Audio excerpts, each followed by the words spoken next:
बिस्मिल्लाहिर्रहमानिर्रहीम। अस्सलाम वालेकुम दोस्तों, ये जो बूटी आप देख रहे हैं ड्राई फार्म में, ये कैंसर बूटी कहलाती है। इसको धमासा भी कहते हैं और इसका इंग्लिश नाम फिगोनिया है। ये एंटी कैंसर बूटी के नाम से मशहूर है और ये मैदे के, आंतों के, जिगर के, हर किस्म के कैंसर में बहुत ही अच्छा रिज़ल्ट देती है, फ़ायदा करती है। ये इंतहाई ज़्यादा मुसफ़्फ़ी खून है।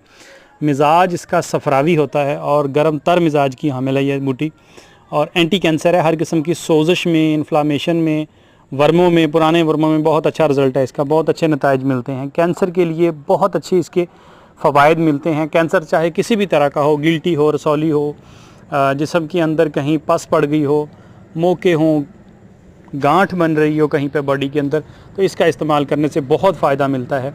ये 2-3 तरीक़ों से इस्तेमाल की जा सकती है। पाउडर फॉर्म में, पाउडर की शक्ल में भी ले सकते हैं, कैप्सूल फिल करके भी ले सकते हैं, इसको इसका कावा बना के भी ले सकते हैं। ये बहुत अच्छी रहती है कैंसर के लिए।